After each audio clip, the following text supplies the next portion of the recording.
Hello friends, welcome to optimistic studies. Optimistic studies में आप सभी का स्वागत है। आज हम English pedagogy for paper 1 and 2 का लेक्चर नंबर 10 देखने जा रहे हैं। तो चलिए फिर हम आज की क्लास को स्टार्ट करेंगे। लेकिन क्लास को स्टार्ट करने से पहले यदि आप चैनल में पहली बार आए हैं तो चैनल को सब्सक्राइब कर लीजिए, साथ में बेल नोटिफिकेशन को ऑन रखिए जिससे हम जो भी वीडियो डालें तो आप तक पहुंचती रहे। साथ में क्लास यदि आपको अच्छी लगे ज़रूर लाइक कीजिए, ज़्यादा से ज़्यादा लोगों तक शेयर भी ज़रूर कीजिए। चलिए फिर हम क्लास को स्टार्ट करते हैं। आज हम क्या देखने जा रहे हैं, तो आज का जो हमारा टॉपिक रहने वाला है वो है challenges of teaching language in a diverse classroom, जिसके अंतर्गत हम लैंग्वेज डिफिकल्टीज भी देखेंगे, एरर्स भी देखेंगे और डिसऑर्डर्स भी देखेंगे जो कि आपके सिलेबस में मेंशन है।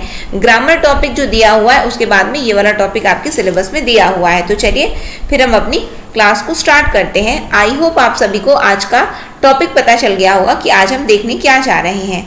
सबसे पहले हम स्टार्ट करते हैं, what are the challenges of teaching language in a diverse classroom. क्या क्या चुनौतियां आती हैं भाषा को पढ़ाने में, भाषा के शिक्षण में। तो India is a diverse language. India is a land of diverse language and majority of Indians use a number of different language.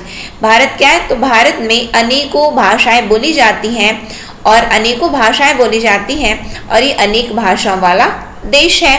और यदि हम बात करें कि classroom is always a challenge for teacher, जब यहाँ पे अनेक भाषाएं जब बोली जाती हैं तो इसीलिए कक्षा शिक्षक के लिए क्या बन जाती है, एक चुनौती बन जाती है। ठीक, और teacher should be well prepared to face all challenges in their work. और इसी वजह से एक शिक्षक को सभी चुनौतियों का सामना करने, अपने काम में सभी चुनौतियों का सामना करने के लिए क्या होना चाहिए, हमेशा तैयार होना चाहिए। ठीक, जो कि एकदम सामान्य बातें हैं। बिल्कुल, तो ये सामान्य बातें होकर के भी असामान्य है, जहाँ से एग्जामिनर आपके लिए क्वेश्चन करेंगे। एग्जामिनर आपके लिए क्वेश्चन कहाँ से कर सकते हैं, मैं वो भी आप लोगों को यहाँ पे अवगत करवा देती हूँ, बता देती हूँ कि टीचर को क्या होना चाहिए, वेल प्रिपेयर्ड होना चाहिए। इस तरीके से प्रश्न पूछा गया है कि जहाँ जो चैलेंजेस आता है जब टीचर जो है जब लैंग्वेज को टीच करते हैं, जब भाषा को पढ़ाते हैं, तो टीचर को क्या होना चाहिए, वेल प्रिपेयर्ड होना चाहिए। अच्छी तरीके से उनको तैयारी करके जाना चाहिए, जिससे हम सभी चुनौतियां चाहे जो भी हो तो हम सबका सामना करने के लिए बिल्कुल एकदम तैयार हैं। ठीक, तो ये चीज आप लोगों को याद रखनी है।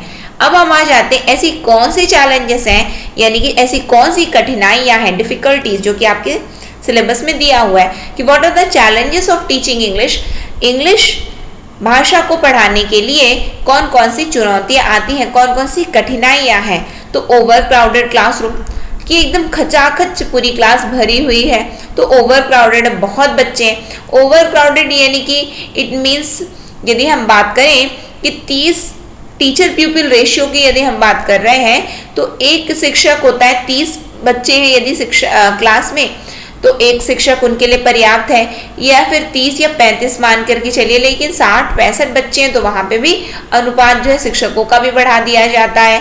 ठीक, तो ये जो है शिक्षा का अधिकार अधिनियम में पूरा अलग अलग पूरा बताया गया कि इस कक्षा में इतना होना चाहिए, इस कक्षा में इतना होना चाहिए, वो अलग बात होती है। लेकिन यदि हम बात करें कि सामान्यतया कि यदि एक शिक्षक कितने बच्चों को देखे, तो 30 से 35 बच्चों को देखे। लेकिन बहुत सारे लोग हैं तो सभी को लेकर के चलना है ना, सभी को लेकर के क्यों चलना है कि जैसे कि हमने देखा कि बहुभाषीय लोग रहते हैं हमारे देश में, भारत में अनेकों भाषाएं बोलने वाले लोग रहते हैं। जब अनेकों भाषाएं बहुभाषीय लोग रहते हैं तो उस तरीके से शिक्षक को भी आना चाहिए। तो शिक्षक को हर किसी का ध्यान देना है। तो यदि कम लोगों की होगी तो शिक्षक वहाँ पे मैनेज कर पाएंगे। तो ओवर क्राउडेड क्लासरूम बहुत अधिक भरी हुई है तो यह एक चुनौती हो जाती, कठिनाई होती है। फिर lack of trained effective teacher, यानी कि शिक्षक को क्या होना चाहिए, जस्ट मैंने अभी आपको बताया कि वेल प्रिपेयर्ड होना चाहिए, अच्छी तरीके से तैयार रहें। अब यदि वो तैयार नहीं है, प्रशिक्षित नहीं है, प्रशिक्षण की कमी है, या फिर वो प्रभावी नहीं है, इफेक्टिव टीचर नहीं है, वो प्रभावी शिक्षक नहीं है, वो भी एक कठिनाई है। ठीक, भाषा को पढ़ाने के लिए भाषा हर किसी के बस का नहीं होता, हर कोई नहीं पढ़ा पाता, बच्चों तक वो चीजें नहीं पहुंचा पाता है। तो उसके लिए क्या होना है, उसके लिए आपको प्रभावी बनना पड़ेगा कि बच्चे तक कनेक्टिविटी आप स्थापित कर सको, बच्चे को समझ में आ सके चीजें। वो बहुत ही ज़रूरी है। फिर एब्सेंस ऑफ मोटिवेशन, कोई मोटिवेशन ही नहीं रहता, वो भी एक कठिनाई है। ठीक, कोई प्रेरणा ही नहीं, प्रेरणा की कमी है। फिर लैक ऑफ स्टडी मटेरियल, ज़्यादा कोई स्टडी मटेरियल भी अवेलेबल नहीं है, कुछ एक दो ग्रामर की पुस्तक मिल गई, ये मिल गया, वो मिल गया, उसके अलावा कुछ भी, तो स्टडी मटेरियल की भी कमी हो जाती है इंग्लिश को पढ़ाने में। ठीक है, ये मान लो कोई शब्द नहीं दिया हुआ है कहीं पे, तो फिर आप कैसे करें, उसका मीनिंग क्या है, तो लैक ऑफ स्टडी मटेरियल हो गया। फिर less use of audio video aids and technology, अब भाषा को पढ़ाना है, अब भाषा को पढ़ाने में आप ऐसा कौन सा ऑडियो विजुअल एड्स यूज कर लोगे, है ना, ऐसा कौन सा दृश्य श्रव्य सामग्री का प्रयोग करोगे आप, उतना ज्यादा नहीं यूज कर सकते, यानी कि कम यूज, पढ़ाना ज्यादा है। अब नियम पढ़ाने, जैसे कि रूल पढ़ाना है, ग्रामर का यदि रूल ही पढ़ाना है, तो subject plus verb plus object, पर उसमें भी फिर उसके बाद शाल विल शाल बताना है, फिर उसके बाद could would should must be, ये सब बताना है। फिर उसके बाद बताना है ये अभी प्रेजेंट में, फिर उसके बाद ये पास्ट में, फिर उसके बाद ये फ्यूचर में, इस तरीके से ऐसे। तो वहां पे आप क्या यूज कर पाओगे, वहां पे तो इतना ज्यादा दृश्य श्रव्य सामग्री का प्रयोग नहीं करोगे, वहां तो तकनीकी का प्रयोग नहीं करोगे, इनका प्रयोग कम किया जाएगा। तो ये भी एक कठिनाई है, क्योंकि बहुत सारी चीजें हम दृश्य श्रव्य सामग्री का प्रयोग करके, ऑडियो विजुअल एड्स का प्रयोग करके, या फिर हम टेक्नोलॉजी का प्रयोग करके हम बच्चों तक पहुंचा देते हैं। लेकिन यदि भाषा को पढ़ाना है तो उतना ज्यादा इसमें आप कोई भी पिक्चर्स या कुछ भी ज्यादा चीज आप ऐड नहीं कर सकोगे। तो ये भी एक कठिनाई होगी, चैलेंज के अंतर्गत आता है, चुनौती के अंतर्गत आ गया। फिर lack of proper aimless teaching by teacher, यानी कि शिक्षकों को भी पता ही नहीं है कि आखिर हम पढ़ा क्यों रहे हैं, हम उनको एग्जाम पास करवाने के लिए पढ़ा रहे हैं या सिखाने के लिए पढ़ा रहे हैं। एग्जाम पास करवाने के लिए अलग चीज होती है ना, एग्जाम में एग्जाम अलग है, स्पोकन अलग है, कि आपको डेली आप किस तरीके से बात कर रहे हो, इंग्लिश में आपको बात करना है, यदि आपको ये सीखना है तो उसके लिए अलग ही बताना पड़ेगा, यदि आपको एग्जाम पास करना है तो उसके लिए अलग बताना पड़ेगा। यानी कि लैक ऑफ प्रॉपर एम, पता नहीं है, मंजिल का पता नहीं, बस हम चले जा रहे हैं। ठीक, तो ये भी एक चुनौती है, ये भी एक कठिनाई आ जाती। Use of old teaching method, यानी कि हम वही पुराने तरीके से पढ़ा रहे हैं, तो बच्चे यदि हम आज के तरीके से आपको पढ़ाना है, यानी कि हमेशा हर एक साल हर एक क्लास में हमेशा नए नए बच्चे इंट्रोड्यूस होते, नए बच्चे हैं वो। ठीक है, आप क्लास 7 में पढ़ा रहे हो, आप वही मेथड से फिर अब उसी नेक्स्ट, अब जो क्लास 6 वाले 7 में अभी भी वही आपको चेंज करना है, मॉडिफाई करना है, अपने शिक्षकों को अपने आप को हमेशा अपडेट करना रहता है। ठीक, तो ओल्ड टीचिंग मेथड से पढ़ा रहे हैं तो वो भी एक कठिनाई है, चुनौती है, ये सही नहीं है। फिर लो स्टैंडर्ड ऑफ टेक्स्ट बुक भी उतनी उच्च दर्जे की नहीं है, उनका स्टैंडर्ड भी उतना ऊंचा नहीं है, तो ये भी एक कठिनाई हो गई। फिर डिफेक्टिव एग्जामिनेशन सिस्टम भी जो परीक्षा प्रणाली है वो भी डिफेक्टिव है, वो भी सही नहीं है। कैसे सही नहीं है, ऐसे प्रश्न करते हैं जो कि डेली लाइफ में उनका प्रयोग ही नहीं होता है ना। एग्जाम के जो इंग्लिश के प्रश्न है, भाषा के प्रश्न है, वो आप अपने स्पोकन में, आप डेली लाइफ में आप उसको यूज करते हो क्या? डेली लाइफ में नहीं यूज करते हैं हम।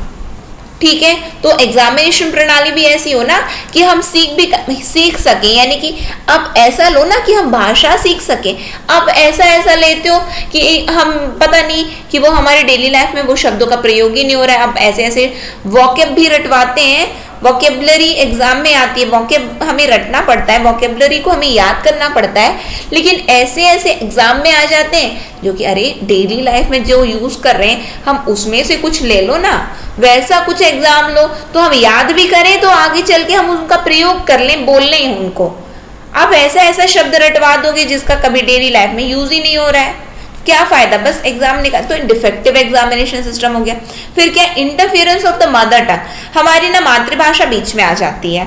हम जिस भाषा का प्रयोग कर रहे होते हैं तो वो भाषा हमारी ना अंग्रेजी में आ जाती है।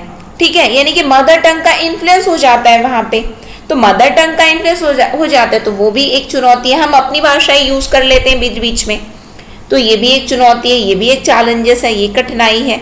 तो ये क्या है, तो ये चैलेंजेस हैं जो कि आप लोगों को याद रखने, ये सभी एग्जाम में कहीं ना कहीं इस तरीके के प्रश्न बने हुए हैं, इसीलिए आप लोगों को ये सभी चीजें याद हो जानी चाहिए। ठीक, फिर practice by the English teacher, practice by language teacher. तो फिर भाषा की जो शिक्षक होते हैं वो फिर क्या करें, करना क्या, ये तो कठिनाइयां हो गई, ये तो चुनौती हो गई, करना क्या है, तो recognize that student use both language. हमेशा याद रखो कि बच्चों के लिए आप दोनों ही भाषाओं का प्रयोग करो, दोनों ही भाषाओं का प्रयोग क्या करोगे, आप इंग्लिश पढ़ा रहे हो लेकिन साथ में उनको हिंदी में बोल बोल के पढ़ा दो, जिससे बच्चे समझ भी पाए। अब इंग्लिश इंग्लिश इंग्लिश इंग्लिश बोला जा रहा है, बच्चों को कुछ समझ में ही नहीं आ रहा है, सब ऊपर से निकल रहा है, क्या फायदा। ठीक, फिर use of variety of strategies while teaching. आप अलग अलग तरीकों से पढ़ाओ ना, केवल एक ही तरीके से पढ़ाओगे तो बच्चा नहीं पढ़ पाएगा, आप अलग अलग तरीके से पढ़ाओ तो बच्चा पढ़ पाएगा, यानी कि वैरायटी ऑफ स्ट्रेटेजीज आप यूज करो।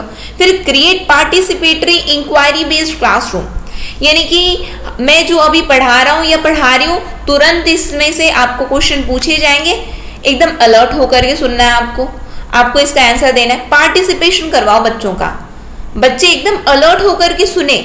ठीक है, यदि हमने सुना नहीं ना, पूरी क्लास में इंसल्ट हो जाएगी, अपने को ध्यान से सुनना है क्योंकि क्वेश्चन कर दिया जाएगा। तो पार्टिसिपेशन आएगा बच्चों का, वैसे पढ़ाना चाहिए तो उनको चीजें समझ में आएंगी, वो कनेक्ट कर पाएंगे, अच्छा ये चीज बताया गया, याद रखेंगे।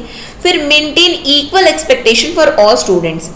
आप ऐसा करो ना कि आप सभी बच्चों से आंसर की उम्मीद रखो, ये नहीं कि मेरा ना एक ही बच्चा ये फर्स्ट आता है, ये बच्चा और ये आंसर देता जाएगा, देती जाएगी, हो गया बस हो गया, ये इसने बता दिया ना बाकी हो गया, ठीक है। नहीं, हर एक बच्चे से आप एक्सपेक्ट करो कि सब बच्चा आंसर देगा और सब बच्चे को आपको बोलना है कि सभी का मुझे आंसर चाहिए। जब सभी का आंसर चाहिए तो आप equal expectation for all students है, सभी बच्चे एकदम, सभी बच्चों को ये पता है कि नहीं हमारा भी पार्टिसिपेशन है, हमसे चाहे बने चाहे ना बने, लेकिन हमारी टीचर ऐसे हैं कि वो बिल्कुल हमें ध्यान देंगे। जब बच्चों को ये चीज फील होता है ना कि आप उनकी केयर कर रहे हो, आप ये शिक्षक पात्रता परीक्षा क्या है, शिक्षक बनने के लिए ही तो आप दे रहे हो ना, तो आपको ये पता होना चाहिए कि किस तरीके से आप बच्चों के साथ में जुड़ सकते हो। जब तक जुड़ाव बच्चों से होगा नहीं, बच्चे पढ़ नहीं पाएंगे। ठीक है, और आपको भाषा सिखानी है, वो भी एक फॉरेन लैंग्वेज आप सिखा रहे हो, इंग्लिश क्या है, सेकंड लैंग्वेज है, फॉरेन लैंग्वेज है, उसको आपको सिखाना है, तो कनेक्टिविटी आपको स्थापित करनी पड़ेगी। ठीक, फिर provide appropriate and valid assessment. आप उपयुक्त वैलिड आप एसेस करो, उनका मूल्यांकन जो आप कर रहे हो, एसेस कर रहे हो कि बच्चा सही है क्या है, ठीक से उसको समझ में आ रहा है नहीं आ रहा है, तो एप्रोप्रिएट होना चाहिए, वैलिड होना चाहिए, सही होना चाहिए। वो ये नहीं कि कुछ भी नहीं ऐसा है वैसा है, ये वो नहीं करना है। ठीक है, आपको भी बच्चों को जितना आप अलर्ट करवा रहे हो क्लास में, आपको भी अलर्ट होना है कि किस बच्चे को समझ में आ रहा है, किस बच्चे को नहीं समझ में आ रहा है, आपको ये चीज का ध्यान रखना है, एसेस कर पाओ आप। ठीक, फिर क्या, incorporate culturally familiar learning strategy. ऐसे अधिगम संबंधी आप प्रयोग करिए कक्षाओं में जो कि बच्चे ना पारंपरिक रूप से उससे जुड़ सके। नहीं वाओ, ये और पता है बच्चों से जुड़ाव कब स्थापित होता है, जब बच्चों को फील होता है ना कि नहीं ये हमारे लेवल के हैं। जब बच्चे आपसे दूर दूर महसूस करेंगे तो फिर कनेक्टिविटी अब नहीं, हमारी लेवल के हैं ये, तो बच्चे पढ़ पाएंगे। यानी कि कल्चरली फैमिलियर लर्निंग स्ट्रेटेजी, जो बच्चे जानते हैं, जिसे अवगत हैं, जिस पढ़ाने के तरीके से, जिन अधिगम के तरीकों से बच्चे एकदम बिल्कुल जान रहे हैं कि नहीं ये सही है, इस तरीके से ना हमारे शिक्षक हमको पढ़ाएंगे ना, तब मजा आएगा। तो जब बच्चे फील करेंगे तब मजा आएगा। तो ये सभी चीजें एक शिक्षक को करनी अनिवार्य है, जो कि तब जाकर के भाषा हम सिखा सकते हैं किसी को। ठीक है, फिर क्या आता है, फिर आता है कि ये सेशन यहीं पे एंड होता है। ठीक, आगे सेशन में हम डिसऑर्डर्स करेंगे। डिसऑर्डर्स के अंतर्गत हम देखेंगे कि हमें क्या क्या डिसऑर्डर्स, क्या स्पीक डिसऑर्डर्स क्या होते हैं, तो ये सब हम नेक्स्ट सेशन में अपने करेंगे। ठीक है, क्लास यदि अच्छी लगी हो तो जरूर लाइक कीजिएगा, कमेंट सेक्शन में कमेंट करके जरूर बताइए कि आपको क्लास कैसी लग रही है, आपको समझ में आ रही है नहीं आ रही है। साथ में ज़्यादा से ज़्यादा लोगों तक शेयर ज़रूर कीजिए, जिससे हम अच्छे से अच्छा कंटेंट आपके लिए प्रोवाइड करवा सकें। और यदि आपने चैनल को सब्सक्राइब नहीं किया तो चैनल को सब्सक्राइब भी कर लीजिए, बेल नोटिफिकेशन को ऑन रखिए, जिससे हम जो भी वीडियो डालें तो आप तक पहुँचती रहे। नेक्स्ट सेशन में फिर हम मिलेंगे। नेक्स्ट सेशन तक के लिए optimistic learning. Thank you for the session. जय हिंद, जय भारत।